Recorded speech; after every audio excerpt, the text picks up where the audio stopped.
Bismillahirrahmanirrahim. Assalamualaikum warahmatullahi wabarakatuh.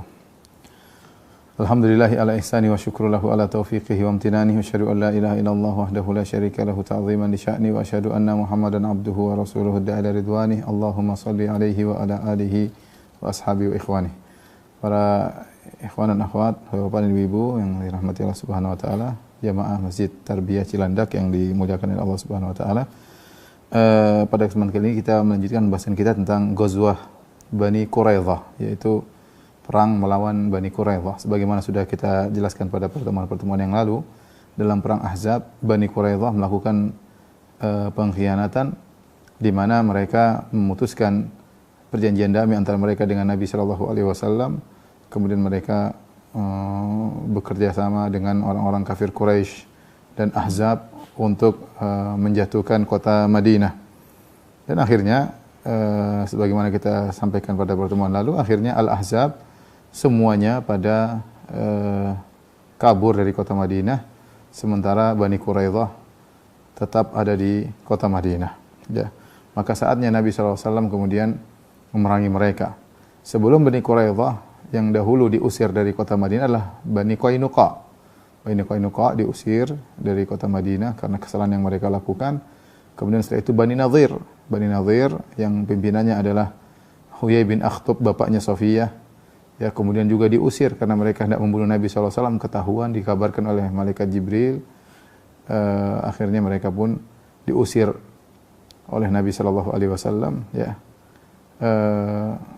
Kemudian akhirnya Huyai bin Akhtab ini yang menjadi provokator, sehingga bapaknya Sufyan yang menjadi provokator yang mengumpulkan seluruh orang Arab dari Quraisy maupun dari Najd, kemudian datang untuk menyerang kota Madinah dan juga memprovokasi Bani Quraidah untuk gabung. Jadi provokator paling utama adalah Huyai bin Akhtab, bapaknya Sufyan.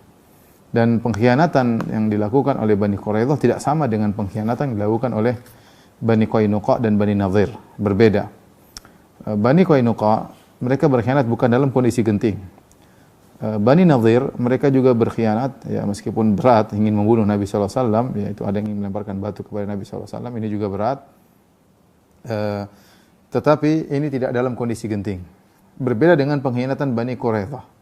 Bani Quraidah berkhianat di saat-saat yang sangat genting, ketika Al-Ahzab sudah datang, 10.000 pasukan datang dan hendak membumi hanguskan kota Madinah.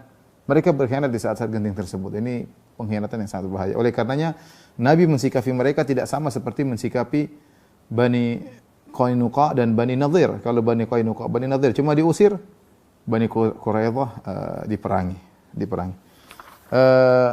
Ketika Rasulullah SAW selesai dari perang Khandaq, ya, di mana orang-orang kafir Quraisy sudah balik meninggalkan kota Madinah, kemudian Rasulullah SAW balik dan mereka sudah meletakkan senjata, ya. Tiba-tiba Nabi didatangi oleh Jibril alaihissalam dalam bentuk Dihya al-Kalbi, dan Jibril alaihissalam sering datang dalam bentuk Dihya al-Kalbi radhiyallahu anhu. Kemudian Nabi Jibril menyuruh Nabi untuk melanjutkan peperangan, ya. Al-Imam Al-Bukhari meriwayatkan dari Aisyah radhiyallahu taala anha, beliau berkata, "Lamma raja'a an-Nabi sallallahu alaihi wasallam min al-Khandaq wa wada'a as-silah." Tatkala Nabi selesai dari perang Khandaq, beliau sudah meletakkan persenjataan beliau. Waqtasala, beliau sudah mandi. Atahu Jibril, datanglah Jibril alaihissalam. Faqala, Jibril berkata, "Qad wada'ta as-silah, wahai Rasulullah, engkau sudah meletakkan senjatamu." "Wallahi ma wada'nahu fakhruj ilaihim." Kata Jibril, kami belum meletakkan senjata kami, maka keluarlah menuju Bani Quraidah, menuju mereka. Keluarlah menuju mereka. Nabi SAW mengatakan, "Fa ila aina?" Kemana wahai Jibril? Qala ha huna wa asyara ila Quraidah. Pergi ke sana, ke kampungnya Bani Quraidah. Maka Rasulullah SAW pun segera berangkat. Yang tadinya mau istirahat, lanjut untuk memerangi Bani Quraidah, ya. Dalam riwayat yang lain Aisyah berkata, "Ka'anni anzuru ila Jibril alaihissalam min khilalil bab qad asaba ra'sahu minal gubar." Seakan-akan aku melihat Jibril di sela-sela pintu. Aku melihat Jibril sementara kepalanya penuh dengan debu atau penuh dengan tanah, ya. Artinya masih perang belum selesai. Jibril masih melanjutkan peperangan. Dalam riwayat yang lain Rasulullah berkata kepada Aisyah radhiyallahu taala anha, "Hadza Jibril ya'muruni an adhhab ila Bani Quraidah." Ini Jibril datang memerintahkan aku untuk berjalan menuju Bani Quraidah. Kemudian Rasulullah SAW pun mengumpulkan sahabat untuk memerangi Bani Quraidah. Rasulullah SAW beri pengumuman, ala la yusalliyanna ahadunil asra ila fi Bani Quraidah. Kata Nabi SAW, ketahuilah, tidaklah salah seorang pun di antara kalian yang salat asar kecuali di Bani Quraidah. Artinya jangan ada yang salat asar kecuali di Bani Quraidah, ya. Dalam sebagian riwayat tidak ada yang salat zuhur kecuali di Bani Quraidah. Para sahabat mendengar pengumuman dari Nabi SAW, maka mereka pun berangkat. Ketika mereka berangkat, mereka terbagi menjadi dua kelompok. Sekelompok berpendapat bahwasanya kita tidak boleh salat asar kecuali di kampung Bani Quraidah. Padahal waktu asar sudah masuk. Waktu asar sudah masuk, tetapi mereka ingat perintah Nabi, jangan salat kecuali di Bani Quraidah. Akhirnya sebagian sahabat, sekelompok sahabat menunda salat asarnya. Nanti kalau sudah tiba Bani Quraidah baru kita salat sebagaimana perintah Nabi SAW. Sebagian sahabat mengatakan, kita salat sekarang. Kita salat sekarang, ya. Maksud Nabi, jangan salat kecuali di Bani Quraidah, maksudnya agar segera salat asar, jangan ditunda-tunda. Bukan kita harus tiba di Bani Quraidah. Akhirnya, sebagian sahabat salat di tempat ketika waktu masuk asar. Sebagian sahabat melanjutkan perjalanan menunda salat asar sampai di Bani Quraidah. Dan akhirnya, sampailah kabar ini kepada Nabi SAW. Disebut kepada Nabi SAW, walam yu'annif wahidan minhum. Namun Rasulullah SAW tidak menyalahkan salah satu di antara keduanya. Ya, dua-duanya berijtihad. Namun para ulama bahas mana yang lebih benar, yang salat sebelum sampai Bani Quraidah tapi di tempat di awal waktu, ataukah yang menunda salat asar dan salat di Bani Quraidah. Ini masalah khilaf di kalangan para ulama. Sebenarnya mengatakan yang lebih benar adalah yang menunda salat sampai di Bani Quraidah berdasarkan zahir perkataan Nabi SAW. Sebagian mengatakan tidak, yang benar adalah yang segera melaksanakan salat meskipun belum sampai Bani Quraidah, karena salat asar waktunya lebih cepat harus dikerjakan dan tidak tahu apa yang akan dihadapi nanti di Bani Quraidah, dan maksud Nabi adalah segera salat. Intinya ada khilaf di kalangan para ulama, namun karena ini adalah masalah ijtihadiyah di kalangan para sahabat, ya, maka Nabi tidak mencela salah satu di antara keduanya. Taib. Kemudian Rasulullah SAW pun berangkat menuju Bani Quraidah, ya, Bani Quraidah. Kemudian Rasulullah SAW menyuruh Abdullah bin Umi Maktum menggantikan posisi Nabi untuk imam salat ketika di kota Madinah, karena atau di Masjid Nabawi, karena Nabi menuju ke Bani Quraidah. Bani Quraidah itu di penghujung kota Madinah, ya. Ya. Kemudian Nabi memberikan bendera peperangan kepada Ali bin Abi Thalib radhiyallahu taala anhu. Kemudian Rasulullah SAW melewati beberapa lokasi, ya, yaitu antara Madinah dengan Bani Quraidah, melewati beberapa orang. Nabi bertanya kepada orang-orang yang Nabi temui, hal marra bikum min ahad? Apakah ada seorang lewat tadi? Mereka mengatakan, marra alaina Dihya al-Kalbi. Tadi ada Dihya al-Kalbi lewat. Ala baglatin syahba tahtahu qatifatu dibaj, ya. Ya, tadi ada Dihya al-Kalbi lewat, naik begal, kemudian dia pakai pelana begal dan seterusnya. Kata Nabi SAW, laisa dzalika bidihya. Tadi bukan Dihya al-Kalbi. Walakinnahu Jibril ursila ila Bani Quraidah liyuzalzilahum. Tadi itu Jibril yang menjelma menjadi Dihya al-Kalbi yang diutus oleh Allah Subhanahu wa taala untuk menggoncang Bani Quraidah. Wa yakdhifa fi qulubihim ar-ra'ba, dan untuk memasukkan rasa takut dalam hati mereka. Tatkala Nabi SAW tiba di depan benteng Bani Quraidah, ya, maka Rasulullah SAW memanggil, ya, beberapa orang di antara mereka, orang-orang mulia di antara Bani Quraidah. Nabi panggil mereka. Kemudian Nabi SAW berkata dengan perkataan yang agak kasar. Nabi berkata, ya ikhwatal kiradati wal khanazir. Ya, kata Nabi SAW, wahai saudara-saudara babi-babi dan monyet-monyet. Ya, Nabi panggil mereka, ya. Qalu ya Abul Qasim, ma kunta jahulan wala fahashan.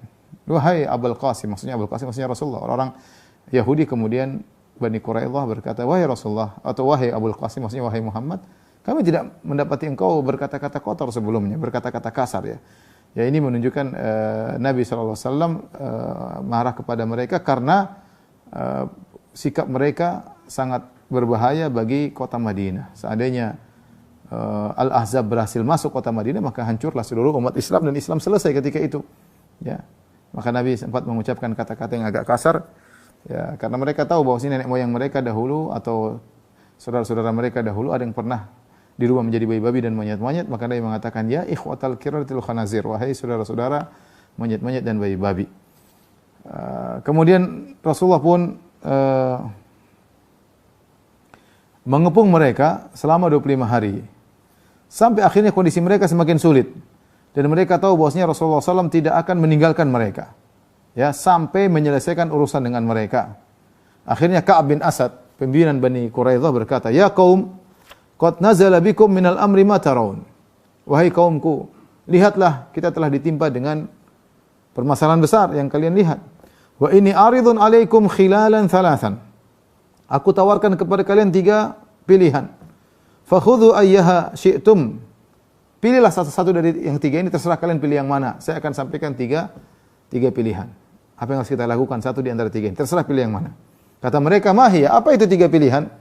Maka Ka'ab bin Asad, pimpinan Bani Quraidah berkata, yang pertama, nutabi hadzal rajul wa nusaddiquhu. Pertama sudah kita beriman kepada orang ini dan kita benarkan dia.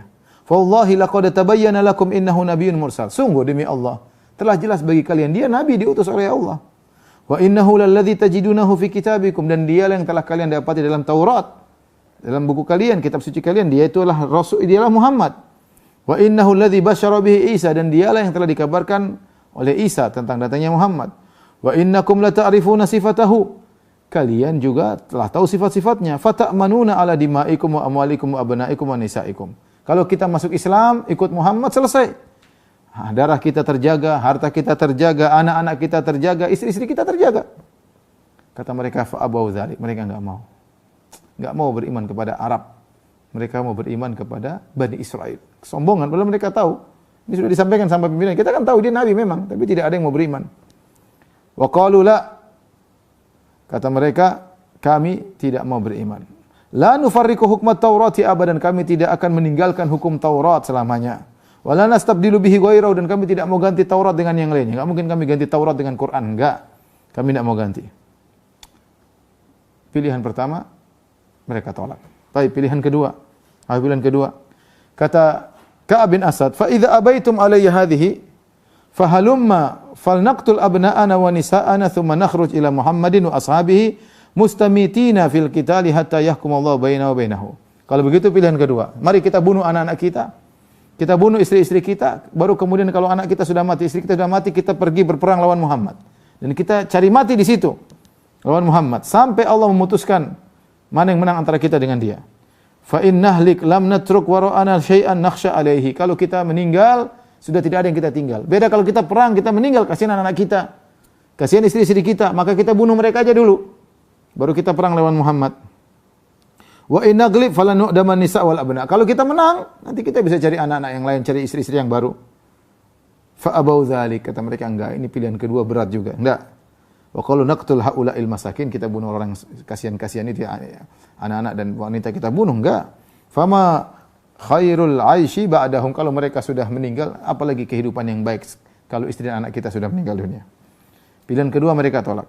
Fa in abaitum alayya hadhi, kalau kalian tidak mau menerima pilihan yang kedua ini, fa innal lailata lailata sabti, malam ini malam Sabtu. Wa innahu asa an yakuna Muhammadun wa ashabuhu qad ammanuna fiha. Bisa jadi Muhammad dan teman-temannya merasa kita tidak akan memerangi mereka karena mereka tahu kita hari Sabtu libur, malam Sabtu libur, hari Sabtu libur. Ini kan malam Sabtu.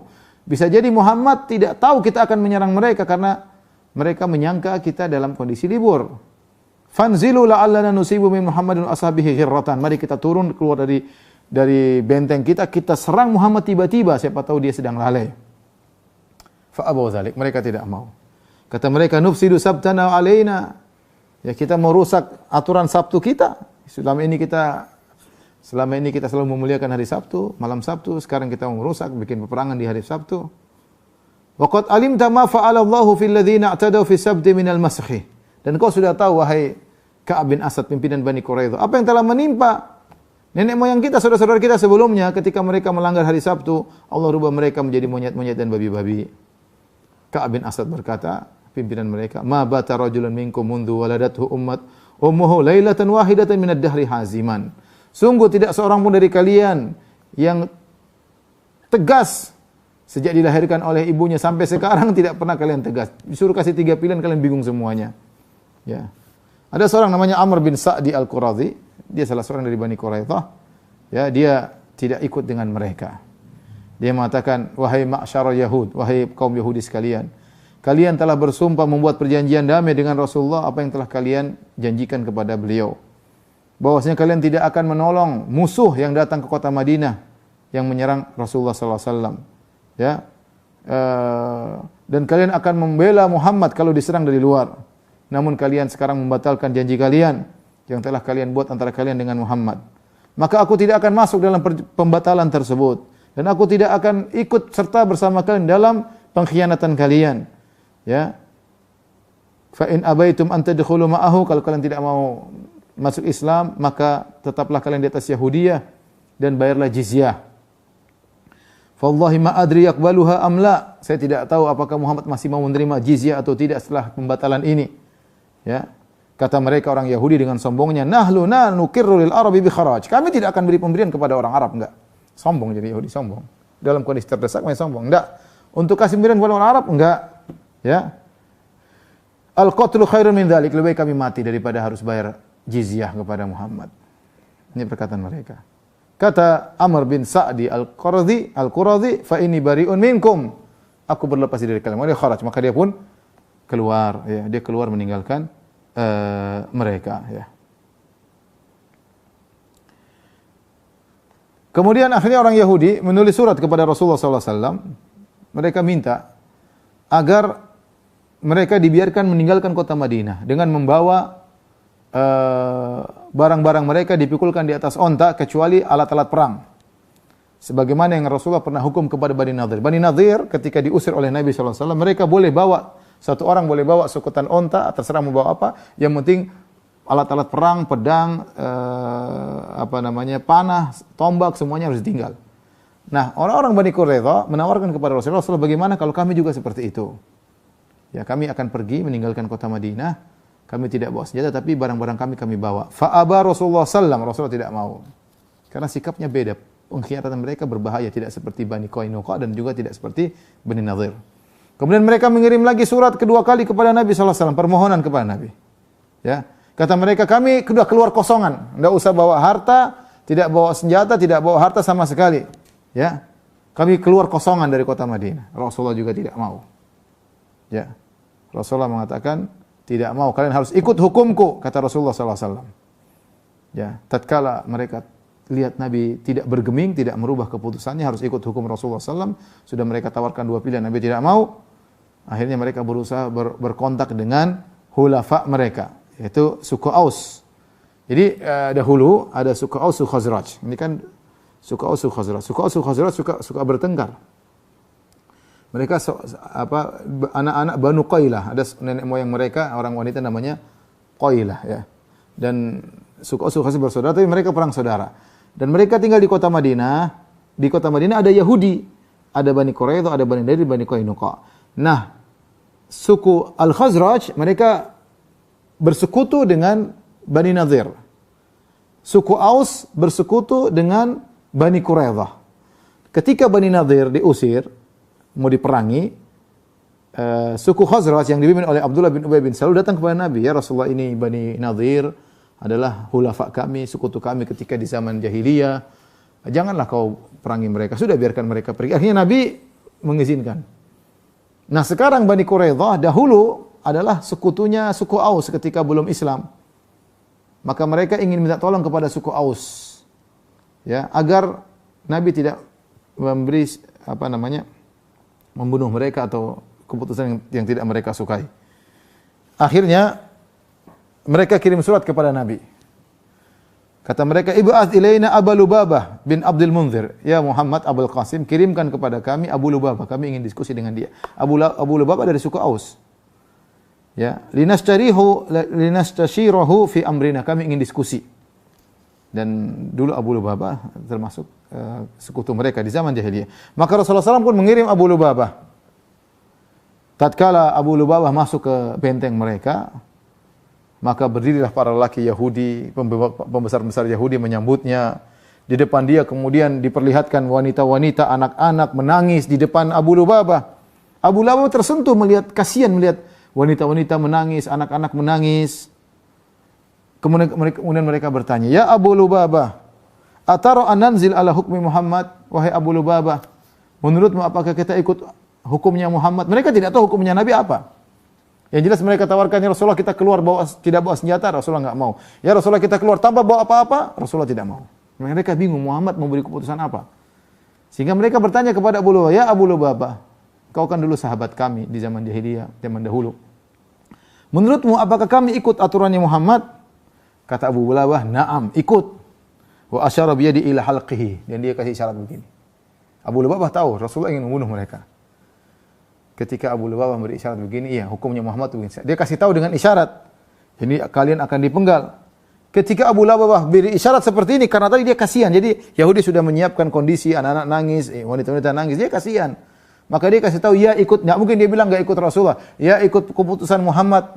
Keputusannya adalah begini. Dikasih isyarat. Dia tidak ngomong, kasih isyarat. Maka Abu Lubabah berkata, "Fa wallahi ma zalat qadamayya min makanihima hatta araftu anni qad khuntullah wa rasulah." Aku belum bergerak setelah aku beri isyarat begini, kecuali aku tahu aku telah berkhianat kepada Allah dan Rasulnya. Ya. Kemudian dia berkata, "Demi Allah, aku tidak akan melihat wajah Rasulullah sallallahu alaihi wasallam sampai Allah menerima taubatku. Allah tahu apa yang ada dalam jiwaku." Maka Abu Lubabah segera pergi menuju ke Masjid Nabawi, kemudian dia ikatkan dirinya di salah satu tiang di Masjid Nabawi. Ya. Ya, kalau kita ke sana dan bilang inilah tiangnya Abu Lubabah yang dulu dia mengikat dirinya, Allah alam bisawab ya.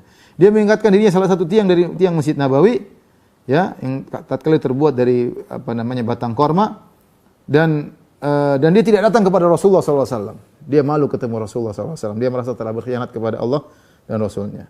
Dan dia berkata, "La abrahu makani hadza hatta yatuballahu alayya mimma sana'tu." Aku tidak akan meninggalkan tempatku ini sampai Allah menerima taubatku. Ya. Maka firman Allah turun, "Ya ayyuhalladzina amanu la takhunullaha war rasula wa takhunu amanatikum antum ta'lamun." Wahai orang yang beriman, janganlah kalian berkhianat kepada Allah dan Rasulnya, dan kalian berkhianat terhadap amanat kalian padahal kalian tahu. Jadi Abu Lubabah tatkala mengabarkan hukum Nabi adalah membunuh, dia berkhianat kepada Rasulullah sallallahu alaihi wasallam. Tatkala Rasulullah SAW tahu tentang kabar Abu Lubabah, ya, kan Abu Lubabah ditunggu-tunggu kok datang-datang. Apa hasil diskusi dengan orang Yahudi? Enggak datang-datang, tahu-tahu Abu Lubabah radhiyallahu anhu langsung mengikatkan dirinya di masjid, tidak lapor kepada Nabi. Makanya Nabi tahu, oh ternyata begini. Kemudian Nabi berkomentar, "Ama innahu law ja'ani lastaghfartu lahu." Seandainya Abu Lubabah datang kepada aku tidak mengikatkan dirinya di tiang masjid, aku akan mohon ampunan untuknya. Fa amma idza fa'ala ma fa'ala fama ana billadzi utlikuhu min makanihi hatta yatuballahu alaihi. Adapun kalau dia sudah terlanjur mengikatkan dirinya di tiang Masjid Nabawi, maka aku tidak akan melepaskannya sampai Allah menerima taubatnya. Maka Abu Lubabah diikat di tiang Masjid Nabawi selama 6 hari atau lebih. Istrinya datang, ya.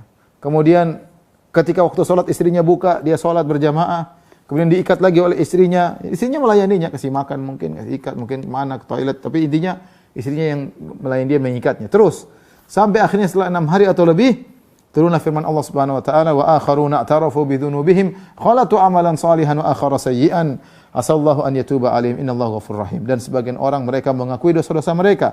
Mereka mencampurkan amal soleh mereka dengan keburukan. Semoga Allah menerima taubat mereka. Sungguhnya Allah Maha Pengampun lagi Maha Penyayang. Akhirnya Allah menerima taubat Abu Lubabah. Ajib para sahabat ya, mereka benar-benar takut dengan maksiat yang mereka lakukan ya.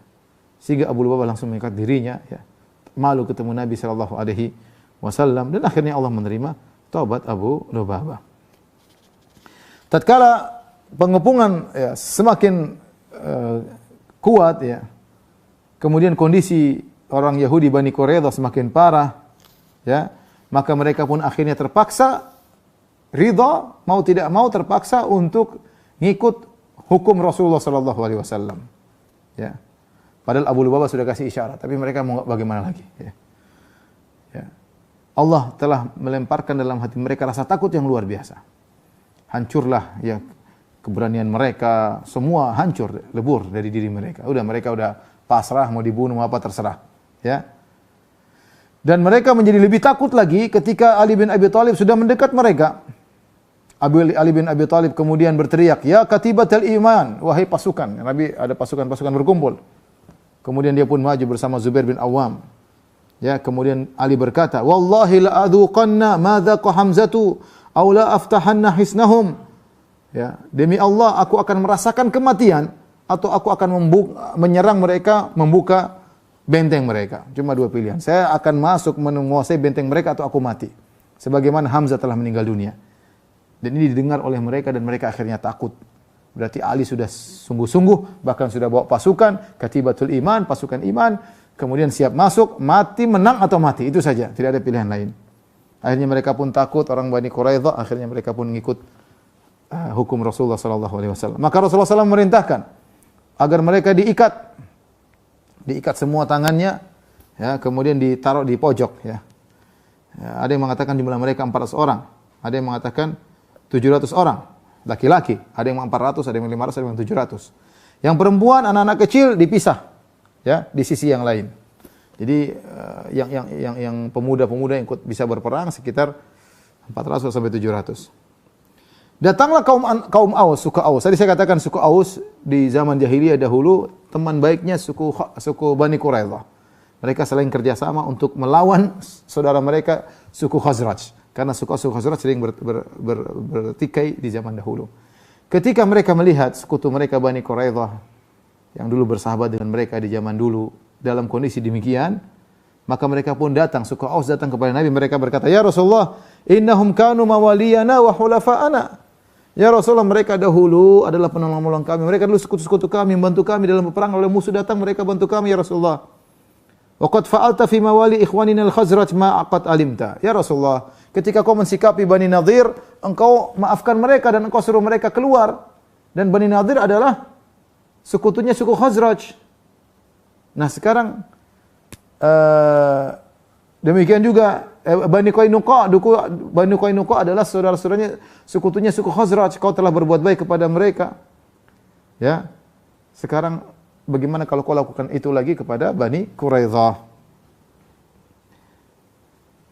Mereka ingatkan tentang apa yang dilakukan oleh Abdullah bin Ubay bin Salul. Ya.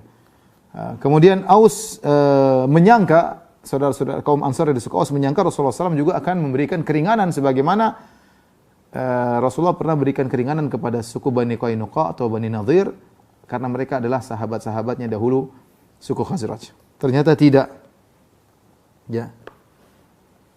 Tatkala suku Aus minta keringanan dari Nabi untuk Bani Quraidah, aba an yaf'ala bi Bani Quraidah. Nabi tidak mau melakukan demikian. Ya. Ya, tidak mau Nabi melakukan seperti Bani Qainuqa atau Bani Nadir. Kemudian Rasulullah SAW berkata kepada suku Aus, kaum Ansar, suku Aus, saya ulangi, suku kaum Ansar, tidak suku Aus, suku Khazraj. Kemudian mereka sekarang bersatu menjadi kaum Ansar. Dahulunya mereka sering bertikai. Kemudian Rasulullah berkata, "Ala tardawna ya ma'syaral Aus an yahkuma fihim rajulun minkum?" Taib, saya tidak akan berhukum kepada Bani Quraidah. Saya serahkan sikap kepada Bani Quraidah kepada salah seorang dari kalian. Qalu bala. Oke Rasulullah, kita siap. Siapa di antara kami yang akan memberi hukum dalam urusan Bani Quraidah? Kata Rasulullah SAW, "Fadzaka ila Sa'ad bin Mu'adz." Urusan Bani Quraidah saya serahkan kepada Sa'ad bin Mu'adz radhiyallahu ta'ala. Kita tahu Sa'ad bin Mu'adz lagi sakit begitu. Tangannya terpanah, kemudian Rasulullah SAW sudah berusaha untuk mengkait tapi tidak sembuh-sembuh, darahnya muncrat sampai dia merasa dia akan meninggal dunia, darahnya tidak berhenti. Ya. Kemudian ketika dia merasa akan meninggal dunia, kemudian dia berdoa kepada Allah, "Ya Allah, jangan kau matikan aku sampai aku senang dengan apa yang menimpa Bani Quraidah." Ya. Akhirnya Rasulullah SAW menyuruh untuk mendatangkan Sa'ad bin Mu'adz. Maka Sa'ad bin Mu'adz didatangkan, dia naik himar, ya. Kemudian diangkat di atas himar dalam kondisi sakit, ya. Maka kaumnya pun datang mengelilingi Sa'ad bin Mu'adz. Sa'ad bin Mu'adz Sayyid suku Aus, pimpinan suku Aus. Maka suku Aus semuanya mengelilingi Sa'ad bin Mu'adz. Mereka berkata, "Ya Aba Amr, wahai Sa'ad bin Mu'adz, hulafa'uka wa mawalika wa ahlul nikayah." Dulu teman-teman kita dahulu ya Sa'ad bin Mu'adz. Mereka yang dulu berperang membela kita dan seterusnya. Wa man qad alimta, kau sudah tahu siapa mereka. Mereka terus ngomong, "Ya Sa'ad bin Mu'adz, ayo beri keringanan, mereka dulu sahabat-sahabat kita, mereka sekutu kita dahulu." Maka Sa'ad berkata, laqad ana li Sa'din an la ta'khudhahu fillahi laumatul laim. Sudah saatnya sekarang Sa'ad bin Mu'adz bicara tentang dirinya. Dia berkata, sudah saatnya sekarang Sa'ad tidak perlu takut ya apapun, celaan apapun di jalan Allah Subhanahu wa taala. Tatkala mereka dengar Sa'ad ngomong begitu, wah ini bertanda bahwasanya Sa'ad akan beri hukuman kematian bagi mereka. Ketika Sa'ad sampai di kaum muslimin, ada Rasulullah SAW di situ. Rasulullah SAW berkata kepada kaum Ansar, "Kumu ila sayyidikum au khairikum." Berdirilah kalian menuju Sa'ad bin Mu'adz. Berdirilah kepada sayyid kalian. Akhirnya mereka pun datang kepada Sa'ad bin Mu'adz dalam kondisi sakit. Kemudian mereka menurunkan Sa'ad bin Mu'adz dari himar, dari keledai tersebut. Kemudian Rasulullah SAW berkata, "Inna haula'i nazalu ala hukmik."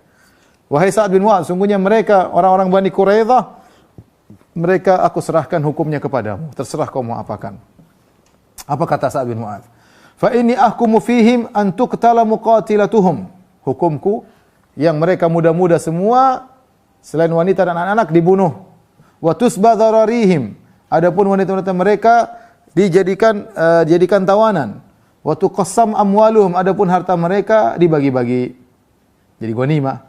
Maka Rasulullah SAW berkata, laqad hakamta fihim bihukmillahi min fawqi sab'i samawat. Wahai Sa'ad bin Mu'adz, sungguh kau telah mengeluarkan hukum pada mereka dengan hukum Allah, sesuai dengan hukum Allah yang dari atas langit yang 7. Min fawqi sab'i samawat, dari langit Allah yang ada di atas langit yang 7.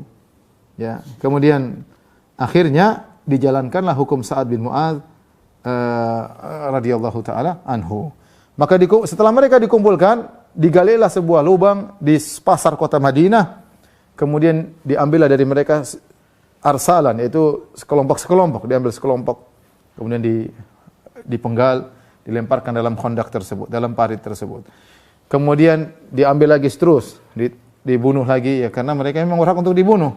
Sampai 400 orang atau 600 orang atau 700 orang. Tatkala sebagian mereka mulai diambil, sebagian mereka ngomong kepada pimpinan mereka, Ka'ab bin Asad, "Wahai Ka'ab bin Asad, ma tarahu yusna'u bina?" Menurutmu apa yang dilakukan pada kita? Kita ini diapain kok diambil sebagian, enggak balik, diambil sebagian enggak balik. Kata Ka'ab, pimpinan mereka, "Afi kulli mautin la taqilun?" Kalian ini setiap masa enggak ngerti-ngerti juga. Setiap kondisi enggak ngerti-ngerti juga, ya. Annahu man dhuhiba bihi minkum la yarji'. Kan kalian sudah tahu yang datang diambil tidak akan kembali lagi. Huwa wallahil qatlu. Sungguh ini adalah kita dibunuh. Falam yu'zal yu'ta bihim jama'atin hatta faragha Rasulullah SAW. Semuanya diambil, akhirnya dibunuh seluruhnya. Bagaimana wafatnya Huyai bin Akhtab? Huyai bin Akhtab, ibunya, bapaknya Sofiyah binti Huyai, istri Nabi SAW, Ummul Mukminin. Tatkala Bani Quraidah mulai dibunuh, termasuk di antaranya Huyai bin Akhtab, dan dia tidak ingkar janji. Dia sudah bilang kepada Ka'ab bin Asad, kalau kalian nanti ternyata ditinggal oleh Ahzab, ditinggal oleh Abu Sufyan dan teman-temannya, saya akan gabung. Apa yang menimpa kalian akan menimpaku. Dan dia megang perkataannya. Dan dia benar-benar ditangkap juga. Dan akhirnya dia dibunuh. Ya. Didatangkanlah Huyai bin Akhtab. Dia bukan dari Bani Quraidah, dia dari Bani Nadhir. Dari Bani Nadhir yang diusir setelah Bani Qainuqa. Jadi diusir Bani Qainuqa, Bani Nadhir, baru Bani Quraidah. Bani Nadhir ketika diusir, mereka disuruh pergi tanpa membawa senjata. Ya. Rupanya Huyai bin Akhtab ini provokator sebagaimana saya sebutkan tadi. Kemudian Rasulullah bertemu dengan Huyai bin Akhtab. Rasulullah berkata, "Hal akhzakallah?" Apakah Allah telah menghinakan engkau, wahai Huyai bin Akhtab? Huyai berkata, "Laqad dhaharta alayya." Ya, engkau telah menang di atas kami, wahai Abul Qasim, wahai Muhammad. "Ama wallahi malum tu nafsi fi adawatika." Demi Allah, aku tidak mencela diriku karena memusuhi engkau. Walakin man yakhdhulillah yukhdhal. Tapi barang siapa yang meninggalkan Allah, dia akan ditinggal oleh Allah Subhanahu wa taala. Tsumma aqbala 'ala nas, kemudian dia balik menghadap orang-orang. Dia berkata, "Ya ayuhan nas." Wahai orang-orang sekalian, wahai Yahudi sekalian. "Innahu la ba'sa bi amrillah." Ini sudah qadarullah, seakan-akan dia berkata. Ya sudah, ini sudah perintah Allah, sudah perkara Allah. Kitabun wa qadarun, sudah takdir. Dia mengatakan sudah takdir. Wa malhamatun katabahu Allah ala Bani Israel. Inilah peperangan yang sudah Allah catat bagi Bani Israel.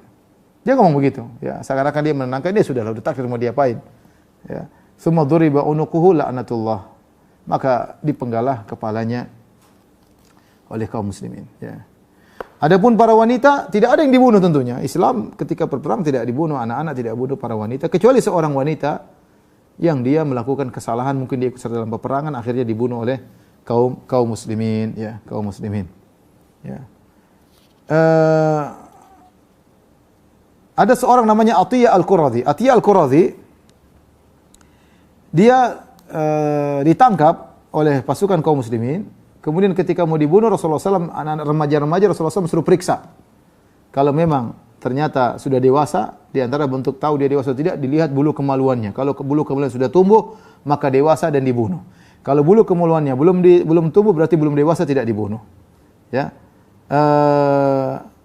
Atiyah Al-Quradhi termasuk orang-orang remaja-remaja yang belum tumbuh bulu kemaluannya. Maka dia tidak dibunuh. Ya.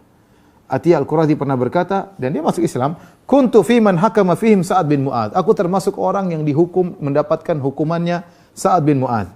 Fasyakku fiyya, mereka ragu tentang aku ini dibunuh atau tidak. Aminadz dzurriyyah aminal muqatilah, apa termasuk anak-anak atau termasuk orang-orang yang bertempur? Kata Nabi, unzuru, lihatlah, fa in kana ambata sya'ru faqtuluh. Kalau ternyata tumbuh bulu kemaluannya, maka bunuhlah. Wa illa fala taqtuluh, kalau tidak maka jangan bunuh.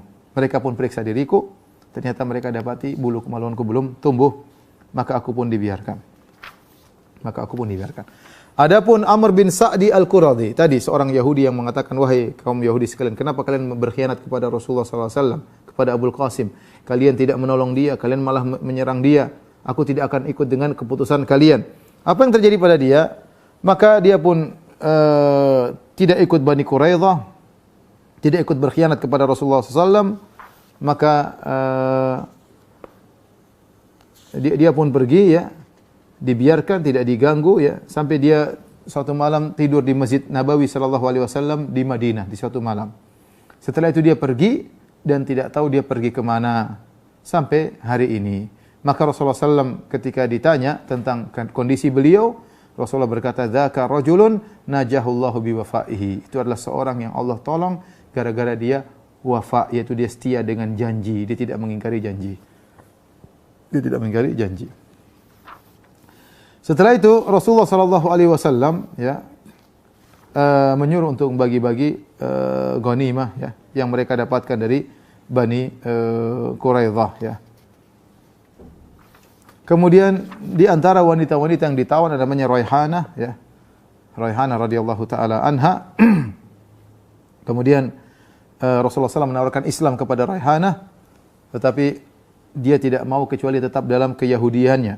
Ya, maka Rasulullah SAW merasa sedih melihat Raihanah tidak mau masuk Islam. Ya, Rasulullah SAW menjadikan dia salah satu tawanan yang diambil oleh Nabi SAW, dan Nabi ingin dia masuk Islam, dia tidak mau, dia tetap ingin bertahan dalam keyahudiannya. Akhirnya ada orang yang datang kepada Nabi pada suatu hari berkata, ya, bahwasanya ini Sa'labah bin Sa'yah memberi kabar gembira kepada aku bahwasanya Raihanah telah masuk Islam. Akhirnya ketika Raihanah masuk Islam, ya, mungkin Rasulullah tertarik dengan Raihanah karena kecantikannya. Kemudian Rasulullah SAW menawarkan untuk memerdekakannya dan menikahinya. Ya, tapi apa kata Raihanah? Bal tatrukuni fi mulkika. Wahai Rasulullah, biarkanlah aku tetap dalam sebagai budakmu, ya, dan itu lebih ringan bagiku dan lebih ringan bagimu. Maka Rasulullah membiarkan beliau Raihanah dalam kondisinya. Adapun Sa'ad bin Mu'adz radhiyallahu ta'ala anhu, setelah memberikan hukuman kepada Bani Quraidah, ya, akhirnya beliau pun meninggal dunia setelah dikai oleh Nabi beberapa kali, namun tidak sembuh-sembuh juga. Akhirnya Allah Subhanahu wa taala, ya, mewafatkan beliau radhiyallahu taala anhu, ya. Datang dari hadis Jabir bin Abdullah radhiyallahu taala anhu, beliau berkata, "Ja'a Jibril ila Rasulillah sallallahu alaihi wasallam." Ketika Sa'ad bin Mu'adz meninggal dunia, Jibril datang kepada Nabi dan bertanya, "Man hadzal abdus salih alladzi mata?" Siapakah hamba saleh ini yang meninggal? Futihat lahu abwabus sama. Ketika dia meninggal dibukalah pintu-pintu langit. Wa taharraka lahul arsy, dan arsy bergetar. Ya. Rasulullah SAW keluar, ternyata yang meninggal Sa'ad bin Mu'adz radhiyallahu taala anhu, ya. Dan Sa'ad bin Mu'adz radhiyallahu taala anhu ya meninggal ketika usia kalau tidak salah 37 tahun, usia yang sangat muda. Beliau masuk Islam, umur Islam beliau kira-kira 8 tahunan, tetapi luar biasa ketika beliau meninggal ternyata arsy Allah bergetar. Dan ini disampaikan oleh para ulama bahwasanya yang menjadi patokan adalah bagaimana kualitas amal seseorang. Ya, alhamdulillah kalau orang kualitas amalnya bagus dan umurnya panjang itu yang terbaik. Ya. Ya, yang terbaik adalah man tala umruhu wa suna amaluh. Yang terbaik adalah orang yang umurnya panjang dan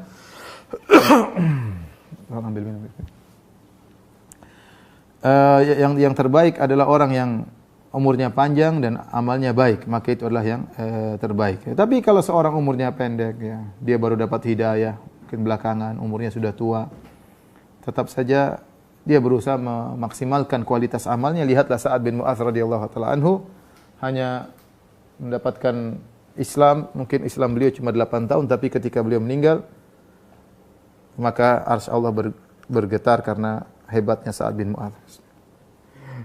Baik, demikian saja kajian kita. Wabillahi taufiq wal hidayah. Assalamualaikum warahmatullahi wabarakatuh.